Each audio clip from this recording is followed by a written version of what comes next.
Imagine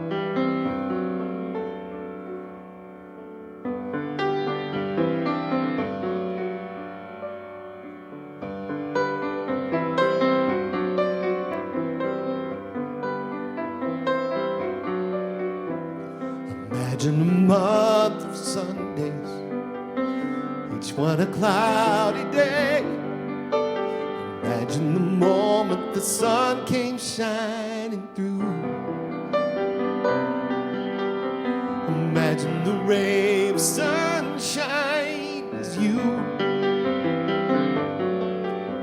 remember your darkest hour, with dawn still so far away. Remember the way that you longed for morning light,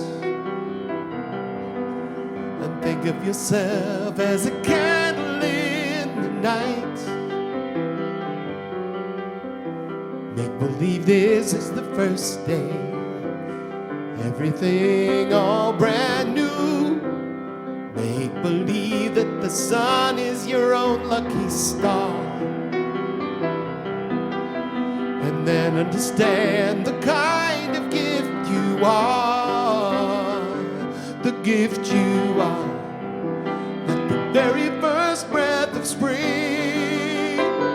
The gift you are the joy that love can bring. The gift you are, all of our dreams come true. The gift you are, the gift of you. You are the promise of all the ages. You are the prodigal son. You are the vision of prophets and sages. You are the only one.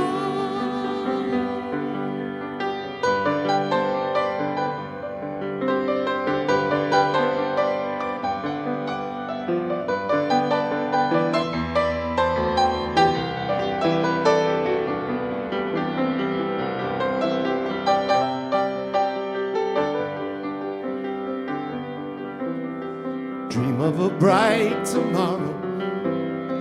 Know that your dream will come true. Carry a dream in a sparkling crystal jar. Then you will know the kind of gift you are. The gift you are, like the very first breath of spring. The gift you are the joy that love can bring. The gift you are, all of our dreams come true. The gift you are, the gift of you. Oh, the gift you are, the very first breath of springtime. The gift you are, all the joy that love can bring. The gift you are, all of our dreams come true. Yes, they do. The gift you are, the gift of you. The gift you are, the gift of you.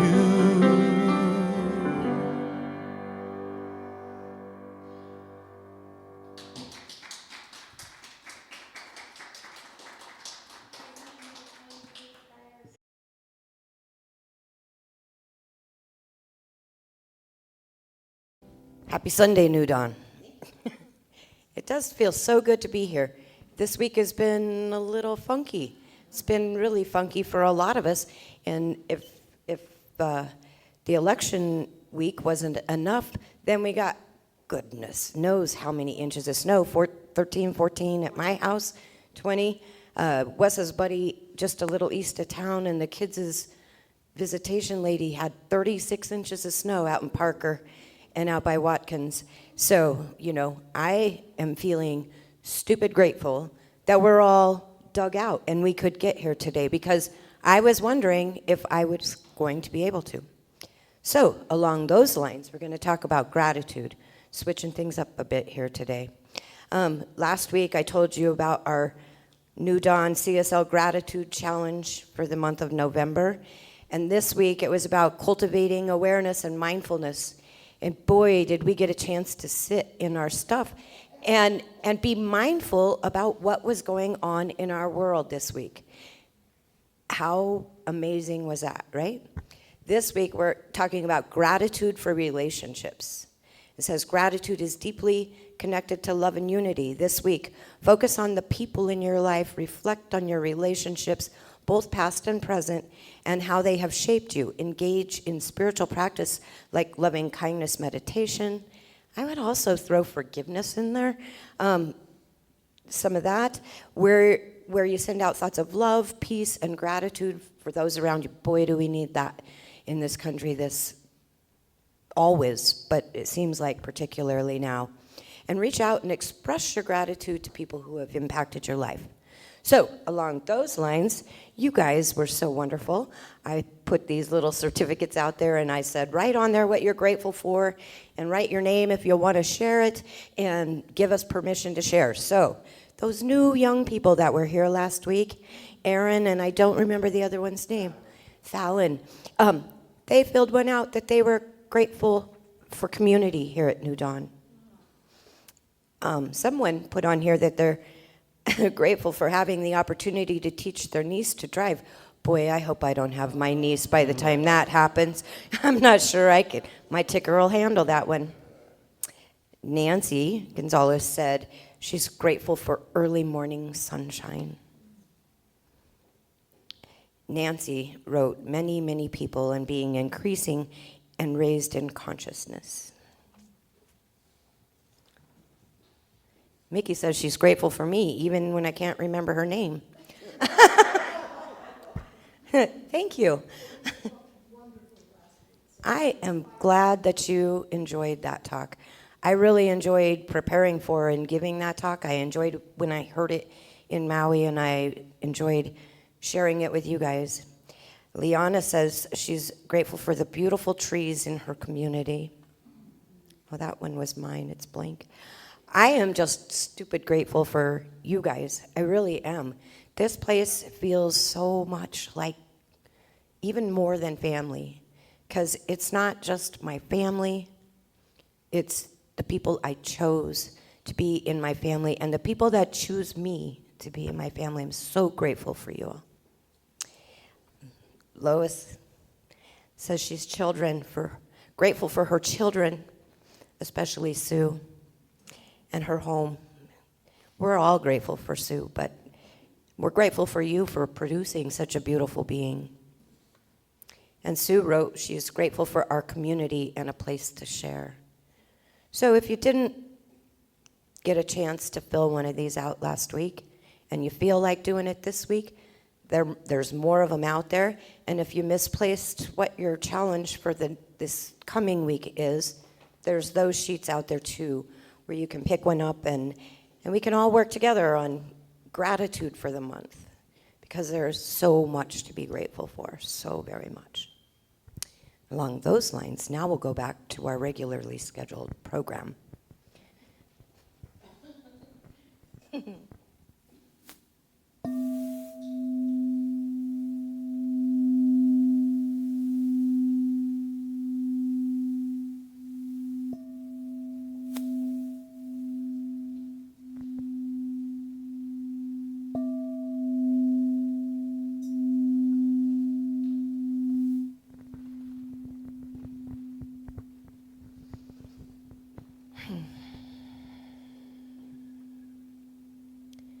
And taking that big, deep, collective breath in this beautiful community called New Dawn Center for Spiritual Living. I recognize and know that each and every being in this room, within the sound of my voice, and those we'll hear later, I recognize and realize that we are all pieces and parts of the same thing. There is no difference, no separation. There's only wholeness. There's only wholeness and oneness in this community and in the community of the United States, that there is no separation by color or creed or sexual orientation, and that There's not even any separation between the blue and the red and the purple. It's just oneness, all of us knowing and believing in this beautiful country, in the idea behind this country, that together we are better. Together we are so very much more powerful than we are singularly or divided. We are just powerful light beings, powerful points of God on this planet. So on this day, and on every day that we come together, we just get to be grateful for each other and grateful for the community.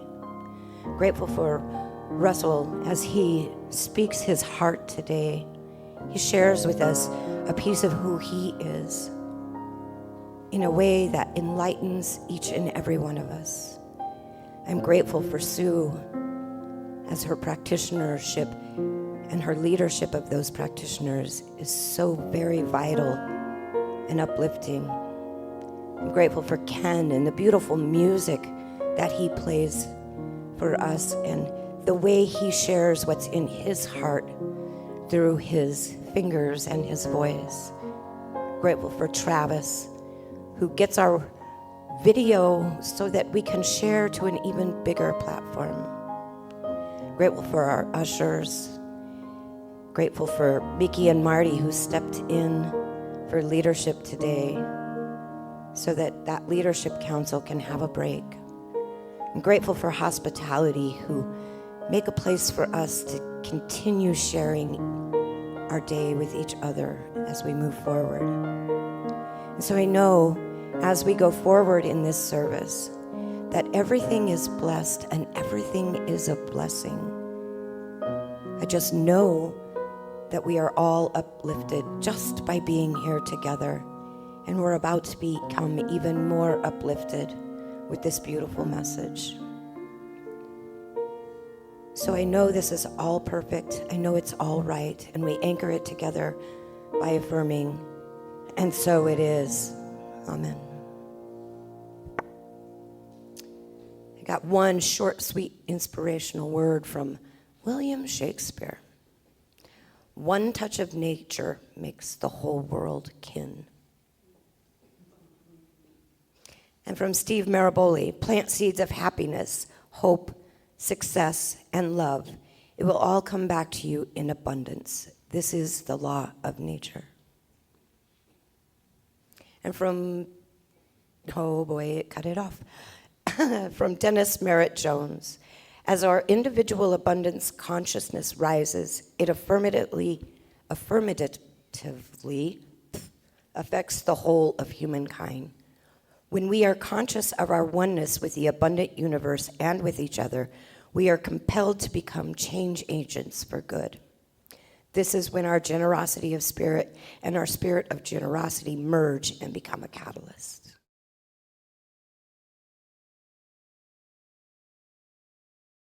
So good to see everybody. I'm Russell Dennis. I'm one of the practitioners here at the New Dawn Center for Spiritual Living.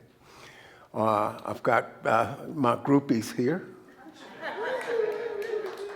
Actually, each and every one of you are a gift, and I want to take a moment up front to thank each and every one of you that was here Tuesday to help me hold space in the truth of our being, because that got me through the week unscathed, because I know that God shows up in my life. And what it looks like is, if you want to know what God looks like to me, take a trip to the mirror, and you'll get to see what God looks like, because this power makes things in its own image.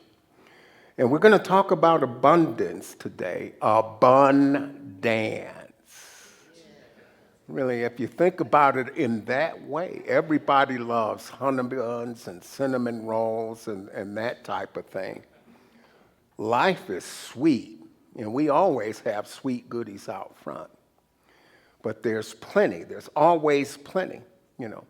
Denise teed us up very well this month when she talked about the earth and the cycles that earth goes through, rejecting none of it, no matter what it looks like, and everything comes out in perfect order. Everything. And this is the power that we're dealing with. This is the power we're made from.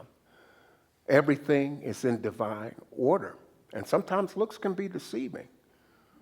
But we know in this practice, having done this for a while, that just about the time we're in that darkest place to fear, something shifts. And it starts with our consciousness. It's our consciousness that shifts. See, we're responsible for good stewardship, not just of planet Earth, because we learned a lot about some of the needs of the earth. But the earth is our mother. The earth nurtures us. And we're responsible for stewardship, the good stewardship.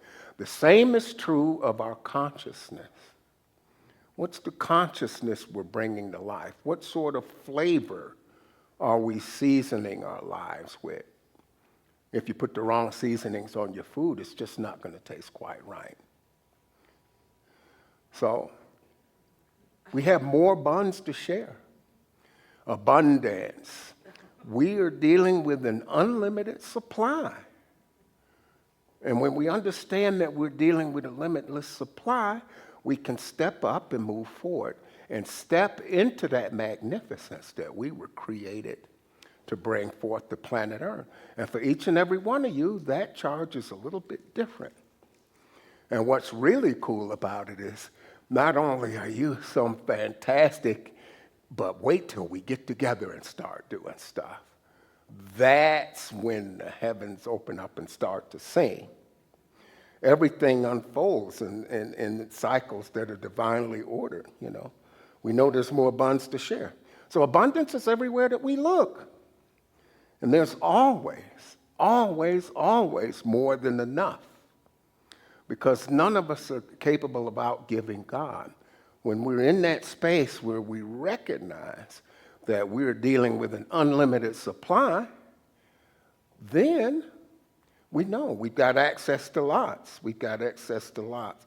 So this abundance, it begins with our consciousness, you know. And a lot of people get stuck on money when we start talking about abundance. But what is it really? Well, that's one of the things it is. We start with perfect health. We are each traveling in the perfect vessel to express as God would have us express here on planet Earth. The perfect one for each one of us. Our health is treasure. Because you can't buy that once it gets away from you. It's like time. That second thing is remarkable, loving relationships. The people in our lives, you, all of you. My life is so much richer. You know, there are days I get up and I can't imagine what my life would be like if I had never met any of you. Because each and every one of you has made such a deep impact in my life that, yeah, it's a gift I can't repay. So all I can do is come and step forward and be open at the top and do what I can to be of service and not worry about pouring everything out. There's a football term, leave it all on the field. When we take up this way of life, this is what we're signing up for. We're signing up to leave it all on the field. And sometimes it gets a little messy. Sometimes we get the rain and the mud that we got to slog through. And our opponents look like they're 6 times larger than we are. And they growl and grit their teeth, and, you know, maybe a little fear hits us. But we've got the ultimate coach. We've got the ultimate quarterback. We cannot fail because we are here expressing in our unique ways together. This is a winning formula. This is a winning team that we have here. So meaningful work is the third thing that we have as part of abundance. When you get up and you're doing stuff and it just doesn't feel like work, oh, I'll do this forever, you know. I wouldn't take a penny. I just love what I'm doing. I just love how it feels. I just love what other people get out of what it is that I'm doing. That's meaningful work. Thing number 4 is unlimited creative expression. We all got different gifts. We got a chance to experience Mickey, and I just love it when she gets I love her stand-up. It's just wonderful. You know, the bouquets that Marty brings. They serve on our leadership council. I'm very grateful for all that they've done. We've been able together keep this community moving in a good direction. And we are here to stay for anybody that thinks otherwise. You know, I think some people kind of wrote us off as a community, but as more and more people come, not only do they come, they want to come back. Because we've got an energy here. We've got a flow of spirit moving through us in ways that people don't experience in other places that they go. It's a unique footprint. Not necessarily better than anybody else's, but it works for us, and it works for the people that come. And this is what gives life meaning.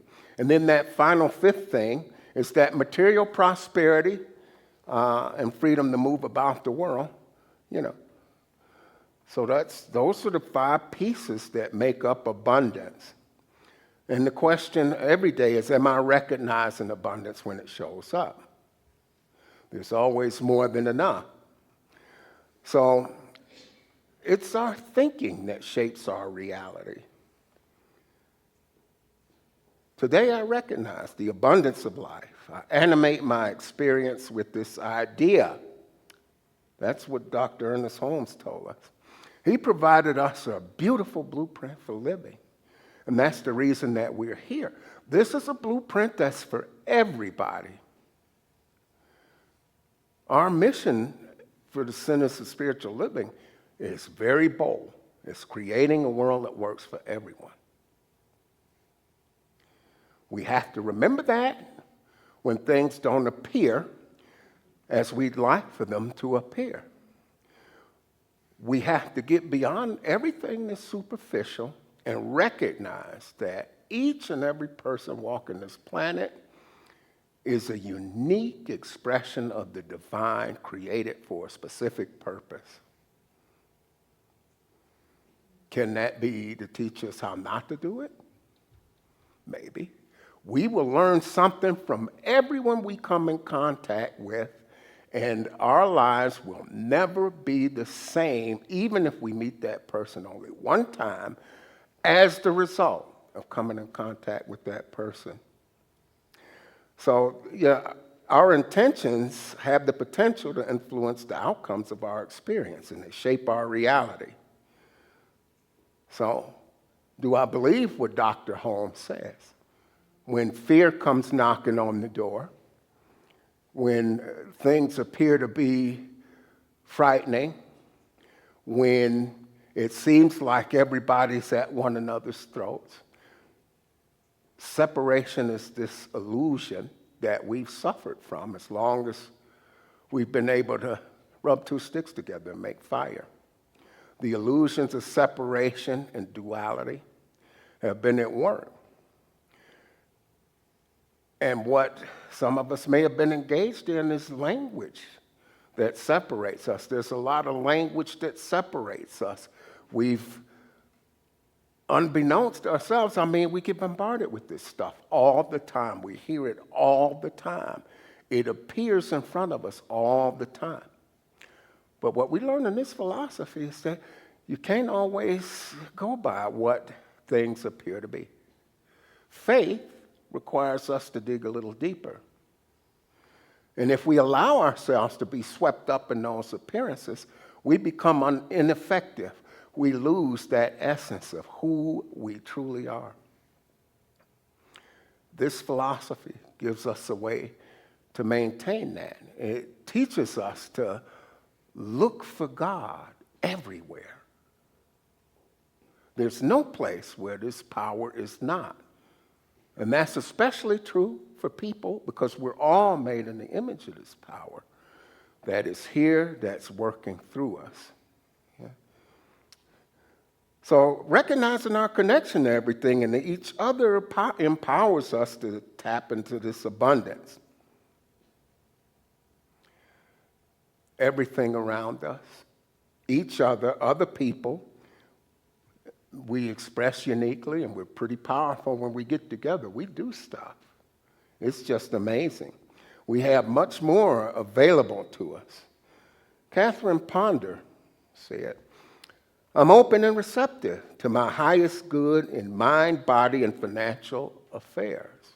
She wrote a lot about abundance. She was one of those folks that taught that. So, are there some thoughts and beliefs that are blocking me from my abundance? And we're not just thinking about money, we're thinking about our health.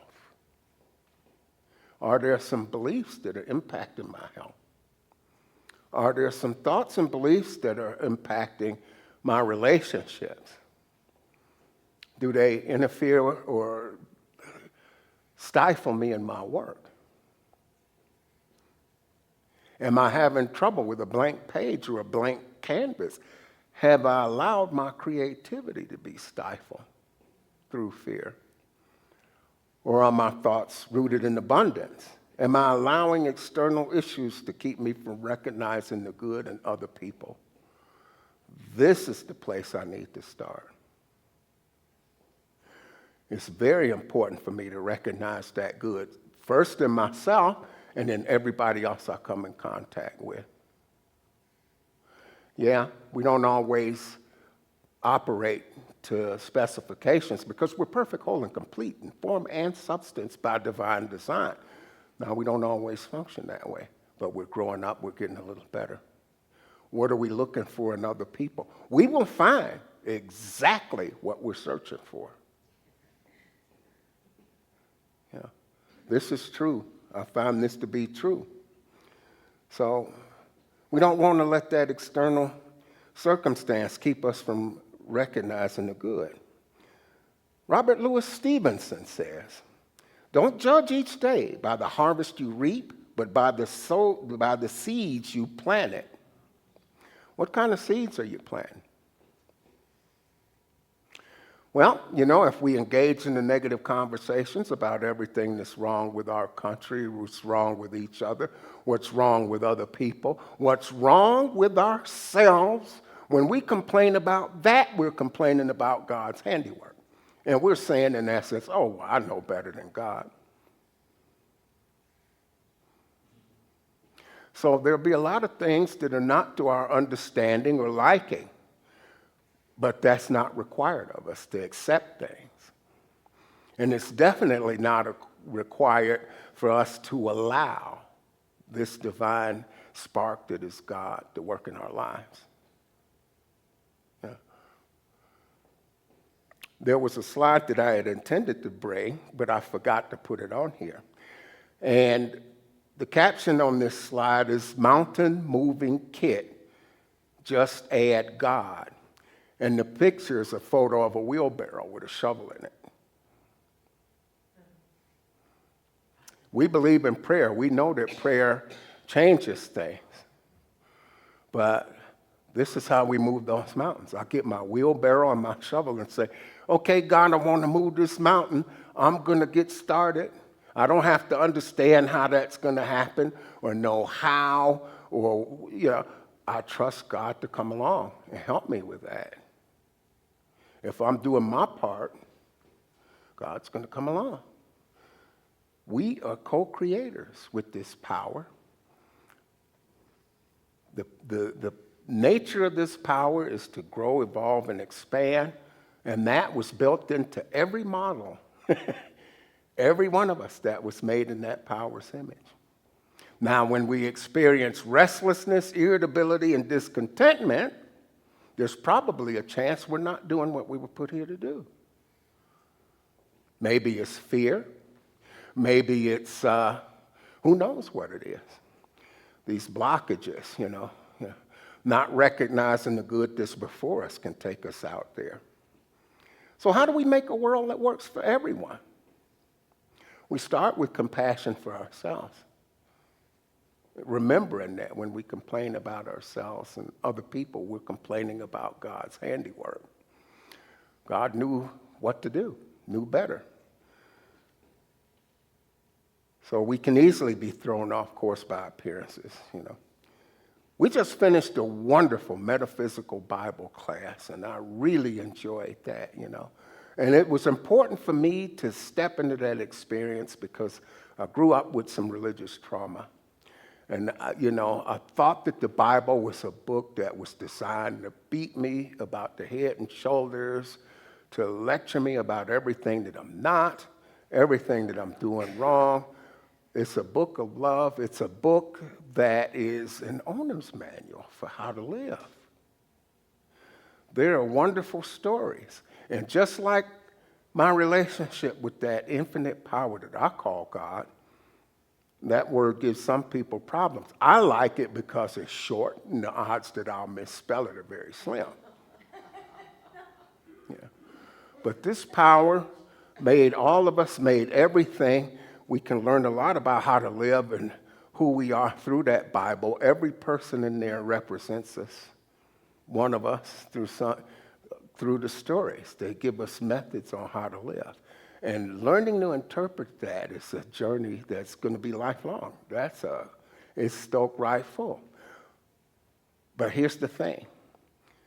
When you read in the early part of Genesis how perfect and beautiful and complete that everything in creation is, everything has a purpose, everything. And I got to admit, you know, I've asked God a lot of questions about black flies and mosquitoes and cockroaches and some. Okay, I got to assume you know what you're doing. Clearly, God's got a sense of humor. Otherwise, we wouldn't have a duck-billed platypus. You know, but it's not for me to understand. I know that everything has a place. Everything. And we started with this perfection, a whole lot of stuff throughout the original Bible, the Hebrew Bible, and the New Testament. There's all sorts of stuff going on. But at the very beginning, we start with the absolute perfection of everything and everyone. And after the scorching that takes place in the book of Revelation, we return to that place of absolute peace, harmony, tranquility, and perfection. This is what was meant to be, is that absolute tranquility and perfection. And we're moving toward that, but you know, you got to go through some stuff. It's just not a free ride. But we know that this absolute perfection is what it's meant to be, and we move through this with the trust that this is our natural state. This is where we're going. We have to understand that God being perfect, making things out of itself, or as Roberta Gibbons used to say to me when I was a young man, she said, God don't make no junk. Everything is perfect. It doesn't have to look that way to me. I know that it is. So, whatever's taking place. Another thing Dr. Holmes says, in everything, give thanks. Gratitude is one of the chief graces of human existence. Gratitude has the power to move things. And what we focus on expands. This is the power of our thought. This is the power of our energy as we point that toward those things.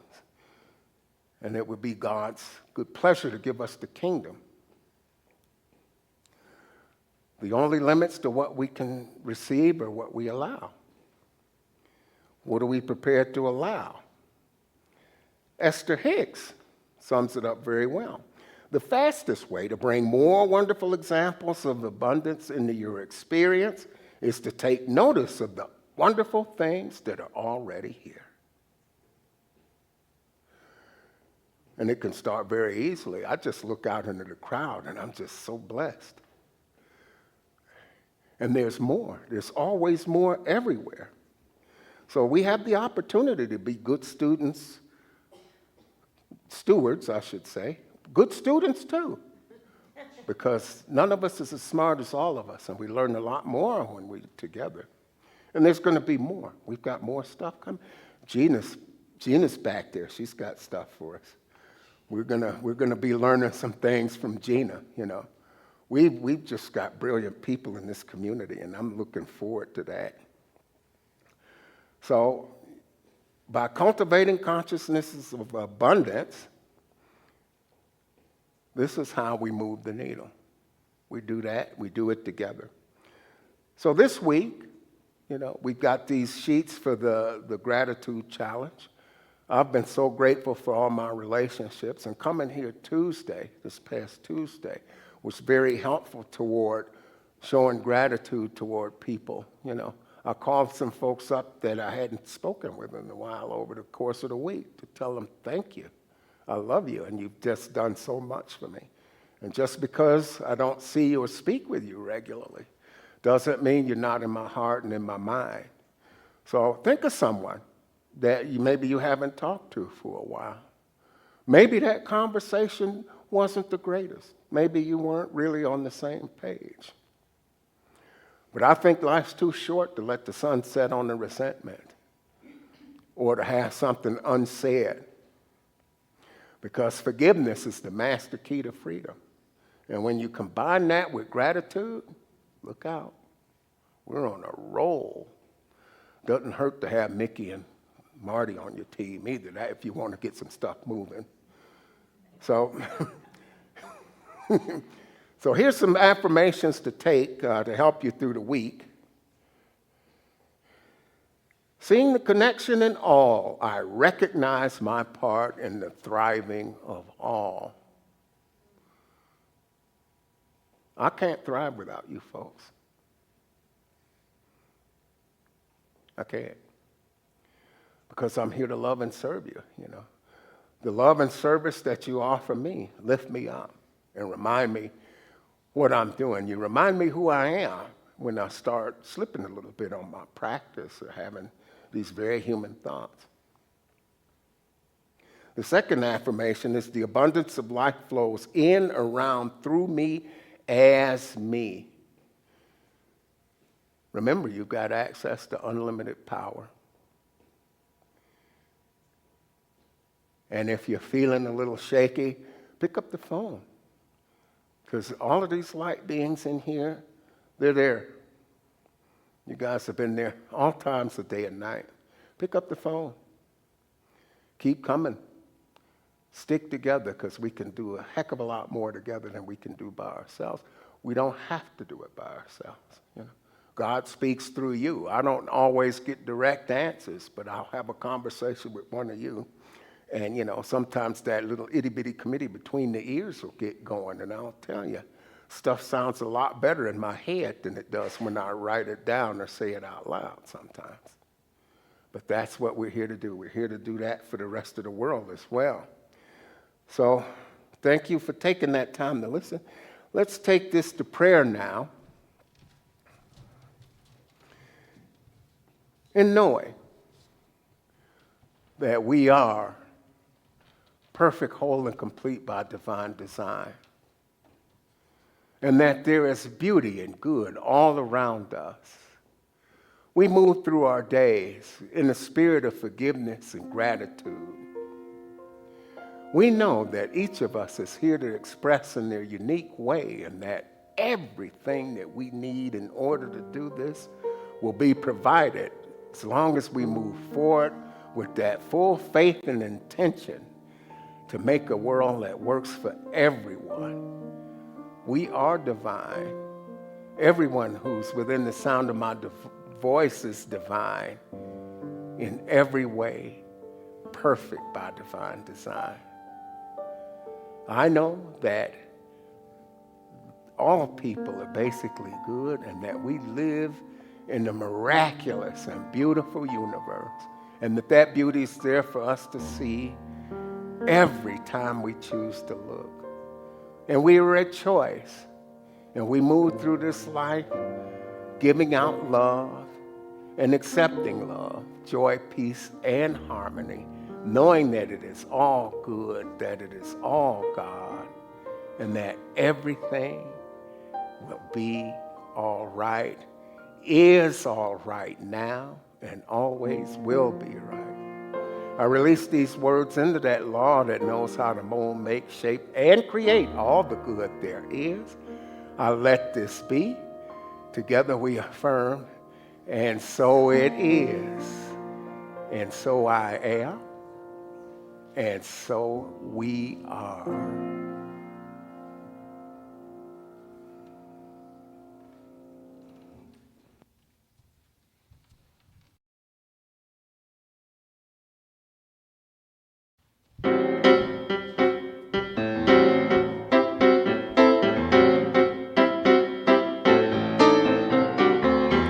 His spirit's moving in me.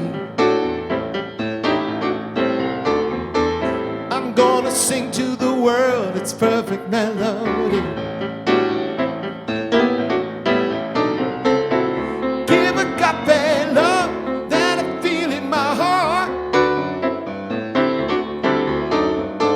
Yes, spirit's moving in me. Your spirit's dancing in you. Spreading peace and joy to make the world new. Give agape love that you feel in your heart. Spirit's dancing in you.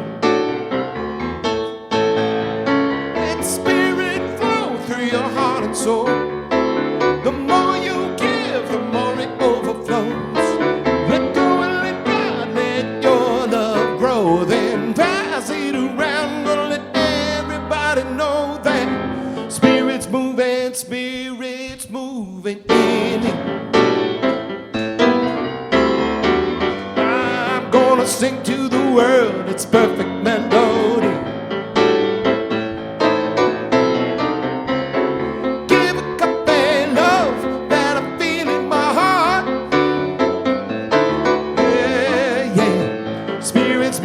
Spirit's moving in me.